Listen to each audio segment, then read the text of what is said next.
Hello Virgo, Sun, Moon, Rising, and Venus signs. Kamusta kayo? Sana po ay nasa mabuti kayong kalagayan. Welcome back po sa Star Tarot. At kung bago kayo rito, welcome din po kayo. Please subscribe, like, share my videos. Leave me a comment kung nakaresonate po kayo. Thank you. And by the way, I would like to say hi muna and shout out sa ating beloved channel member na si at jonapayuyuyahoo.com. Maraming salamat po, for being here. Thank you for your support sa channel. Have a good Christmas. So, we have fruition. Ayan, paunang message ninyo, fruition. Sabi dito, rest assured, your dreams and visions will come to fruition. Ayan, kaya, yan, this is a very beautiful promise sa inyo ng divine universe. Kaya, patuloy lang kayo na pagtrabahuan na kung ano man yung sinisikap ninyong makamit na mga pangarap, kung ano man yung mga visions ninyo, just keep on working on it, no? Patuloy lang kayo na pagsipagan nito, mag-persevere kayo kasi makakasiguro, no, na it will come to fruition. Kung ano man yung pinapangarap ninyo, that is coming to fruition. Kung ano yung pinapangarap ninyo, that will happen, no? Napakaganda. May promise sa inyo ang universe, no? Kaya lang, syempre, hindi ito dadating sa timeline na gusto ninyo. Hindi ito mangyayari sa oras, no, na ine-expect ninyo. But, ang maganda rito, may assurance kayo, 'di ba? Kaya kailangan lang din natin gawin dito. Continue to persevere, continue to work on it, 'di ba? Para pag nakikita ng divine universe na ikaw ay nagsisikap, ikaw ay nagsisipag, no? At talagang pinagtatrabahuan mo kung ano yung gusto mong ma-achieve, tutulungan ka, 'di ba? The divine is going to send you support, no, in any shape or form, 'di ba? Para mag-come to fruition 'yan in divine timing. Okay? So we also have signs the universe has been gently nudging you forward by revealing to you signs and synchronicities. Diba? So, this is guidance, no, ng divine universe para sa inyo.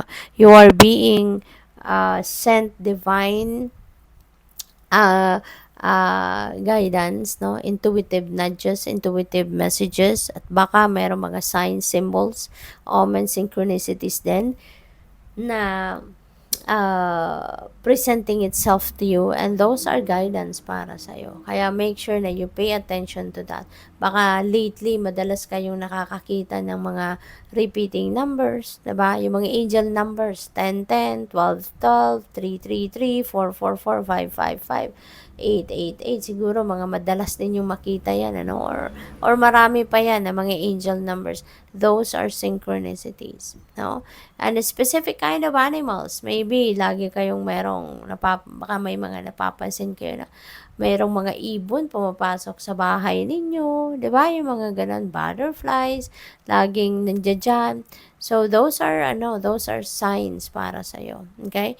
So and if you don't know what is the meaning, no, kung ng specific sign or synchronicity na 'yan, i-google nyo yan. I-google nyo lang, i-search niyo anong ibig sabihin, ang spiritual meaning ng kung anong specific sign, symbol, omen, or synchronicities nakita ninyo. Because dyan ninyo mababasa yung ibig sabihin, no, ng kung anong mensahe sa inyo ng universe, no?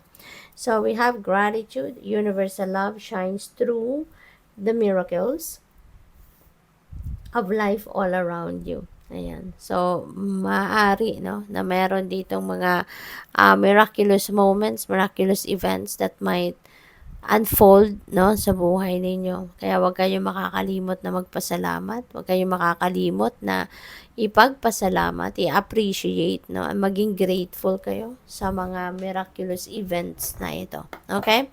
So, tignan natin kung ano pa yung kaganapan dito for Virgo.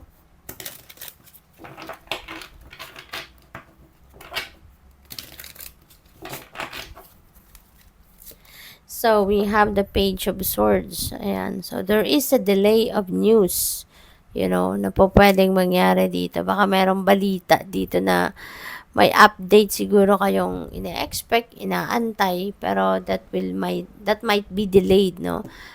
baka maaantala ang pagdating ng hinihintay ninyong impormasyon. So you need to be patient, okay? Always practice patience, alright? Kasi hindi naman lahat ng bagay, 'di ba, na gustuhin natin mangyayari sa oras o panahon na gusto natin. Kaya sometimes we really need to practice patience, okay? At marunong tayong magantay. Ang iba sa inyo siguro dito is trying to educate yourself as well. Meron dito mga inaaral kayo, meron kayong mga nire-research kayo, yung mga ganon, ano. Maaari na you are preparing for a career change, yun ang napipick up ko dito. Or baka nag-aaral kayo, you are trying to gain more knowledge dito para na lagi kayong merong something na bago na ipipresenta, no?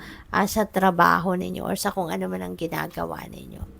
So, what else? We have 5 of Cups. This is sadness, no? This is sadness, panghihinayang.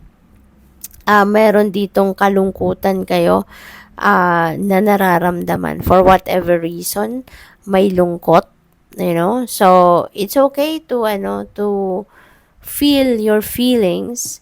It's okay to honor your feelings. Pero, mga ganitong low vibe na pakiramdam, no, wag ninyong tambayan. Okay?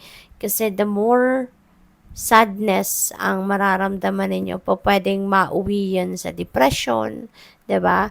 So, kontrolin natin, no? It's okay to feel your feelings for,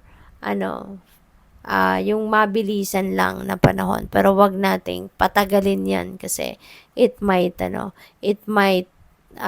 cause you depression or mas maraming stress, ang pwedeng maging nito resulta sa iyo. Kaya you need to really manage your feelings and emotions, okay? Na wag nating tambayan, no, yung mga ganitong klase.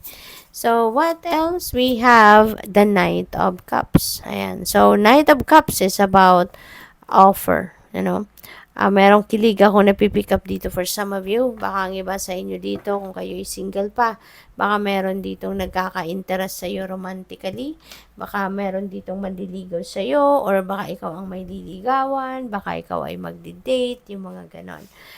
Maybe someone is going to ask you out, no? On a date. Kaya congratulations sa inyo dyan.